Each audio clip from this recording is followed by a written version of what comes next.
Viešpats Jėzus Kristus Evangelijoje pagal Morkų 6 skyrius 1-6 eilutės, jisai nustebina mus ir taip pat mes nusistebim.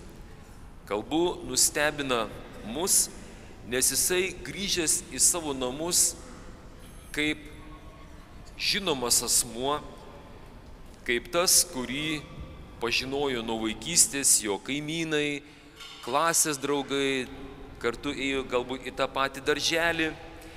Ir staiga mato, kad grįžęs Jėzus yra pranašesnis už kitus kaimynus ir to miestelio, kalbam apie Nazaretą, gyventojus. Ką jis daro?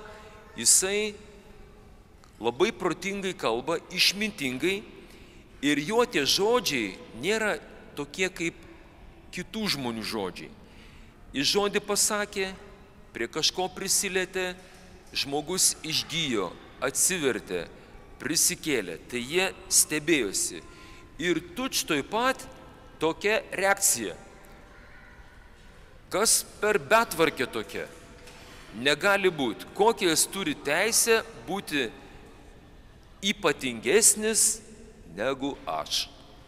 Todėl parašyta, jie stebėjosi, kad jis darė nuostabius dalykus ir tuo pačiu piktinosi, kokį jis turi teisę.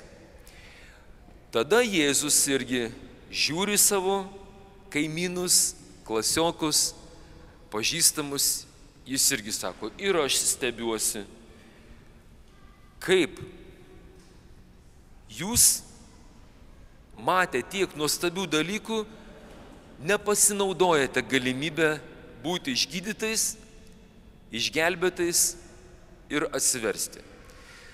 Brangus tikintieji, šiandien Puotoje turite galimybę, 2 šansus nusistebėti kaip Nazareto miesto gyventojai arba nusistebėti kaip Jėzus, kurį nuostabos variantą jūs pasirinksite, jau dabar priklausys nuo jūsų.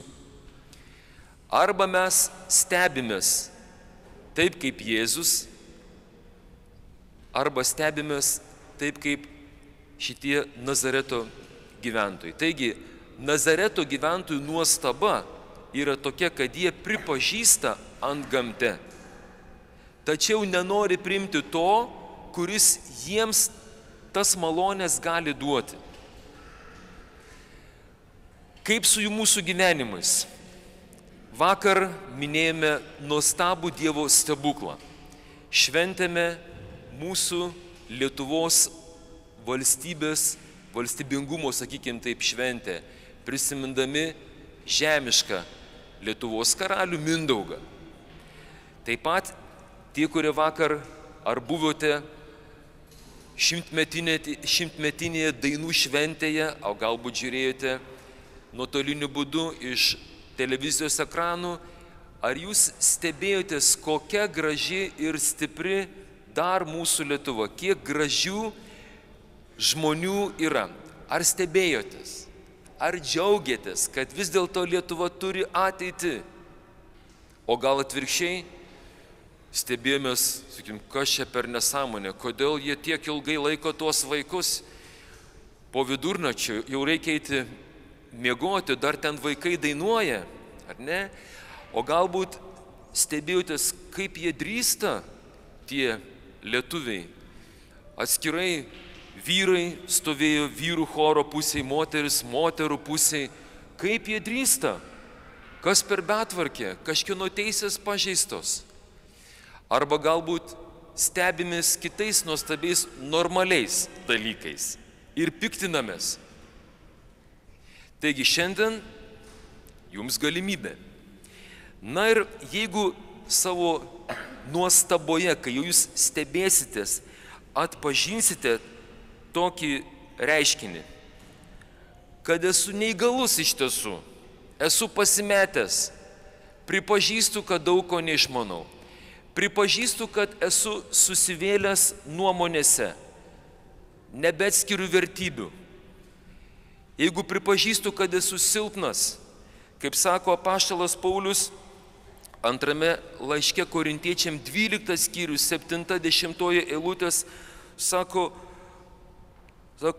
aš pripažįstu, kad prie geriausių norų noriu kaip geriau, o gaunasi kaip visada.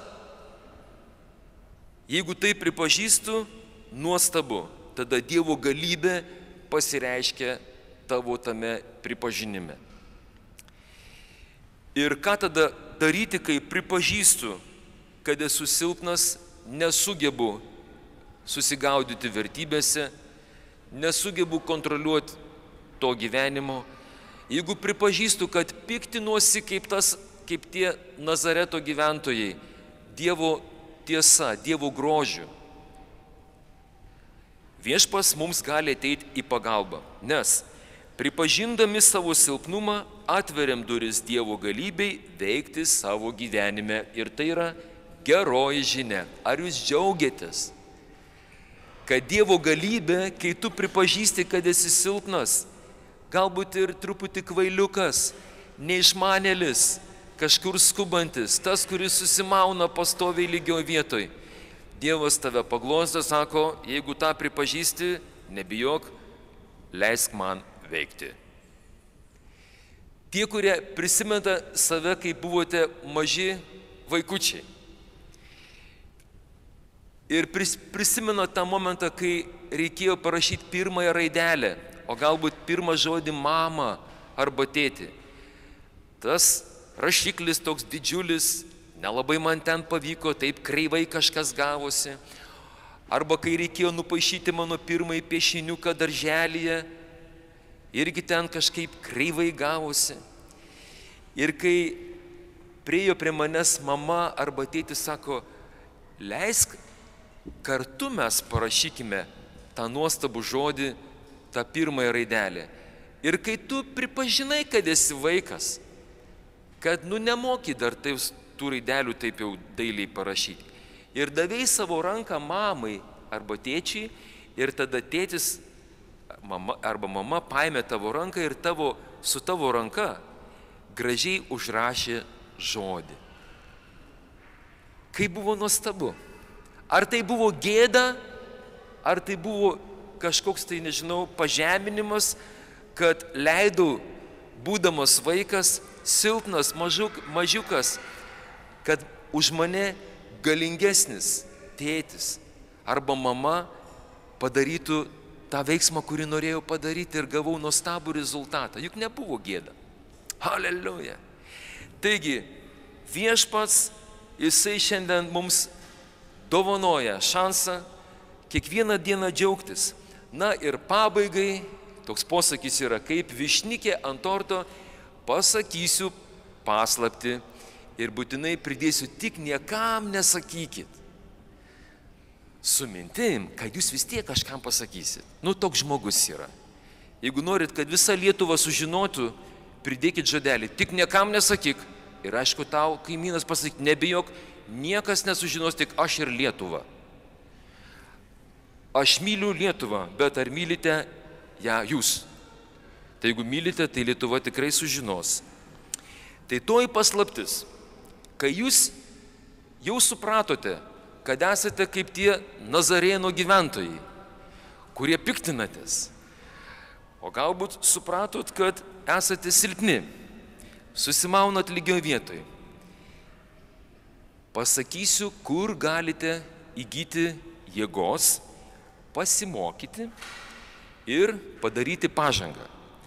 123 psalmė, kurią taip gražiai pagiedoja mums mūsų vaikučių viena mama, ten yra tokie žodžiai, kaip akis tarnaitės į ranką šeimininkės, taip mes žvelgime į Viešpatį, mūsų Dievą, laukdami, kad pasigailėtų.